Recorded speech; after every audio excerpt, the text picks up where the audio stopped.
ವಿಜಯ, ರೂಪೇಶ, ಜೋಸೆಫ, ಯಾಕೆಯ ನಿನ್ನೆ ಶಾಲೆಗೆ ಬರ್ಲಿಲ್ಲ? ಮನೆಗೆ ಬೊಲ್ಲ ಬಂದಿದೆ. ಮಳೆಗಾಲ ಮುಗಿತಾ ಬಂತು, ಇವನದೊಂದು ಬೊಲ್ಲ ಮುಗಿಯುವುದಿಲ್ಲ.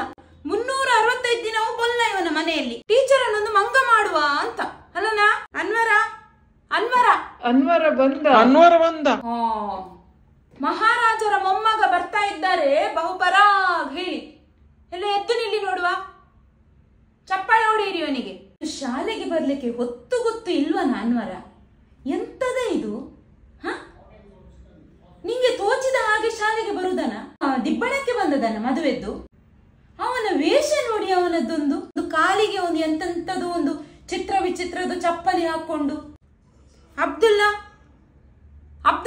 ಅಲ್ಲಿ ಗಟ್ಟಿ ಹೇಳು ಮಾರಾಯ, ಸ್ವರ ಇಲ್ವ ನಿಂಗೆ? ಮಧ್ಯಾಹ್ನ ಅಲ್ಲಿ ಸ್ಟಡಿ ಪೀರಿಯಡ್ ಅಲ್ಲಿ ಬಾರಿ ಬೊಬ್ಬೆ ಹಾಕ್ತಾನೆ, ಈಗ ಸ್ವರ ಬರುವುದಿಲ್ಲ ಅವನಿಗೆ. ಶಾಲಿನಿ, ಭವ್ಯ, ನಿನ್ನೆ ಯಾಕೆ ಶಾಲೆಗೆ ಬರ್ಲಿಲ್ಲ? ನಂಗೆ ಶೀತ, ಜ್ವರ ಗೊತ್ತಾಗ್ತದೆ ಆಯ್ತಾ? ನೀನು ಕೆಮ್ಮಿ ತೋರಿಸ್ಬೇಕಂತಿಲ್ಲ, ಯಾವಾಗ ನೋಡಿದ್ರು ಸಂಕಟವೇ ಅವಳಿಗೆ. ಮಾಲಿನಿ, ರಜಾರ್ಜಿಯಲ್ಲುಂಟಾ?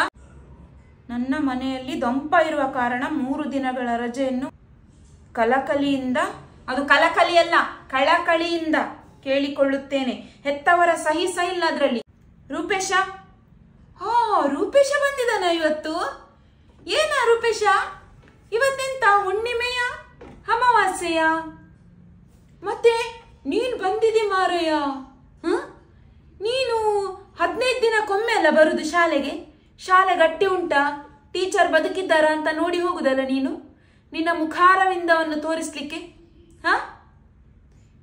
ಸರಿ ಉಂಟ ಶಾಲೆ ಎಲ್ಲ? ಇನ್ನು ಯಾವಾಗ ತಮ್ಮ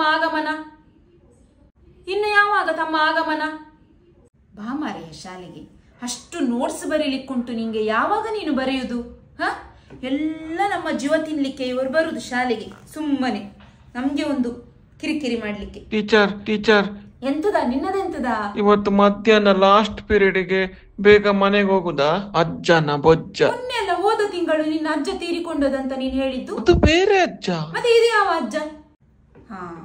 ನೀನು ಮಾರಯ್ಯ ಎಲ್ಲಿ ಊಟಕ್ಕೆ ಹೋಗ್ಲಿಕ್ಕುಂಟಲ್ಲ, ಎಷ್ಟು ಅಜ್ಜಂದಿರಿಗೆ ಗತಿ ಕಾಣಿಸ್ತೀಯೋ ದೇವರಿಗೆ ಗೊತ್ತು. ಬೊಜ್ಜ ಹೌದಾ? ಮತ್ತೆ ಎಲ್ಲೆಲ್ಲಿ ಹೋಗುದಿಲ್ಲಲ್ಲ ಮಧ್ಯಾಹ್ನ?